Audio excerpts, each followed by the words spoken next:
विमल बहुत परेशान था। उसे समझ में नहीं आ रहा था कि वो इस परिस्थिति से कैसे निपटे।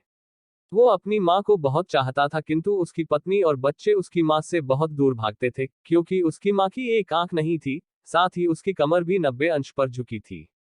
वैसे वह अपना काम सब खुद कर लेती है, किंतु फिर भी वो उसकी पत्नी और बच्चों के लिए हमेशा खटकती है। दादी, आप ऊपर के कमरे में जाओ, मेरे दोस्त आ रहे हैं, विमल के बेटे अखिल ने बड़े बेरुखी से कहा। पर बेटा, मैं तो यहाँ बहुत दूर बैठी हूँ, विमल की माँ ने बहुत प्यार से कहा। नहीं, आप उनके सामने मत रहो, वो मुझे चिढ़ाते हैं, अखिल ने जोर से डांटते हुए कहा। क्या हुआ अखिल, क्यों चिल्ला रहे हो? विमल की पत्नी कामनी ने किचन से ही आवाज लगाई।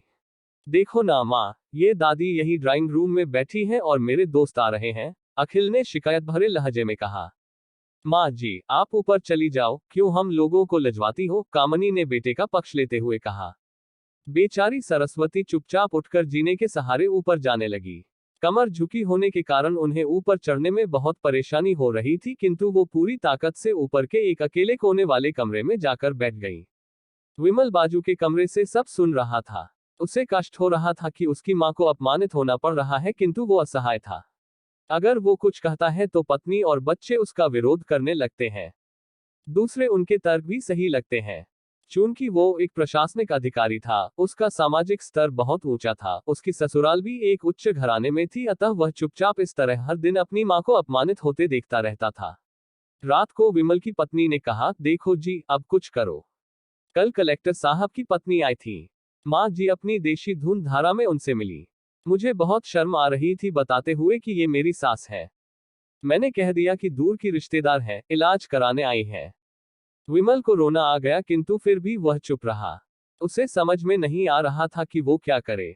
अपने बेटे की मन स्थिति को सरस्वती अच्छी तरह से जानती थी और बेटे को कोई कष्ट न हो इसलिए वो हर बात को चुपचाप सह लेती थी। विमल बहुत उदास रहने लगा। एक तरफ परिवार और सामाजिक स्तर पर जीने की प्रतिबद्धता थी, तो दूसरी ओर माँ।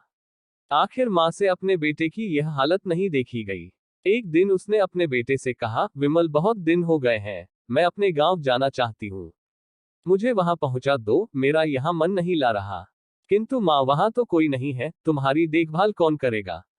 विमल ने आश्चर्य से पूछा।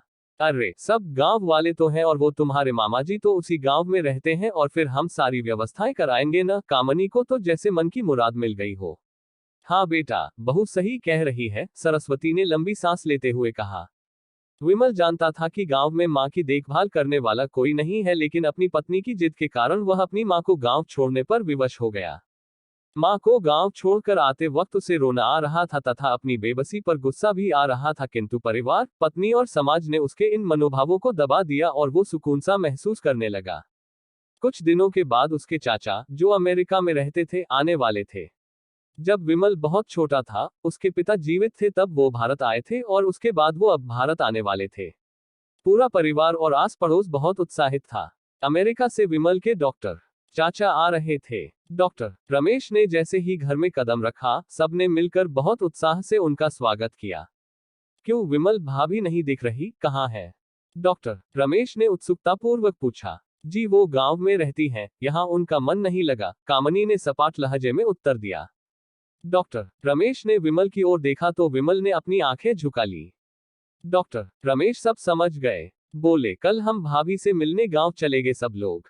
दूसरे दिन सभी लोग गांव के घर में पहुंचे। देखा कि सरस्वती को बहुत तेज बुखार है और वो पलंग पर असहाय पड़ी है। डॉक्टर रमेश दौड़कर सरस्वती के पास गए। उनके पैर छूकर रोने लगे। सरस्वती की ये हालत उनकी कल्पना से परे थी। वाह बेटा विमल, तूने तो नाम उजागर कर दिया। अपनी माँ की ये हालत देखकर तुझे तो शर्म भी नहीं आ रही होगी। डॉक्टर रमेश ने विमल को लगभग डांटते हुए कहा। नहीं देवर जी, विमल का कोई दोष नहीं है, मैं खुद गांव आई थी। सरस्वती ने अपने बेटे का बचाव किया। मुझे सब पता चल गया भाभी, आप चुप रहो। क्यों बहू, तुम्हें अपनी सास की कुरूपता पसंद नहीं है? समाज में तुम्हें नीचा देखना पड़ता है ना? डॉक्टर रमेश ने कामनी की ओर व्यंग्य से देखा। कामनी निरुत्तर होकर विमल को देखने लगी।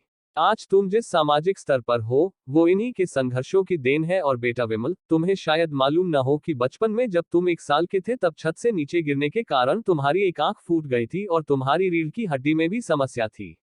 तब तुम्हारी इस कुरूप माँ ने अपनी एक आंख और अपना बोन मेरो तुम्हें देकर इतना सुंदर स्वरूप दिया था।